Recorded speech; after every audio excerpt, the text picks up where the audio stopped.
2 கொரிந்தியர் 10:3-5 பாருங்க. அவங்க மாம்சத்துல தான் இருக்காங்க, இந்த பூமியில் நடக்கும்போது மாம்சத்துல இருக்கிறாங்க. ஆனா மாம்ச ரீதியான எந்த யுத்தமும் யாரோட செய்ய மாட்டாங்க, வாக்குவாதம் செய்ய மாட்டாங்க, சண்டை போட மாட்டாங்க, ஒருத்தரை குத்த மாட்டாங்க, ஒருத்தரை அடிக்க மாட்டாங்க, ஒருத்தர் கெட்ட வார்த்தை திட்ட மாட்டாங்க. இதெல்லாம் மாம்ச ரீதியான எந்த யுத்தமும் செய்ய மாட்டாங்க. ஆனா மாம்சத்துல நடக்கிறாங்க. நீங்க அப்படிப்பட்டவங்களை இங்க பார்க்கும்போது கொஞ்சம் ஜாக்கிரதையா இருக்கணும்.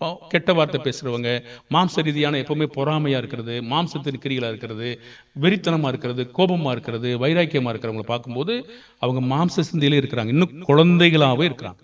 அது மற்றவர்களை பாதிக்கும். பாருங்க, இயேசுவானவர் பூமியில வந்தபோது அவரை தலையில கொட்டுறாங்க, கன்னத்துல அடிக்கிறாங்க, காரி துப்புறாங்க.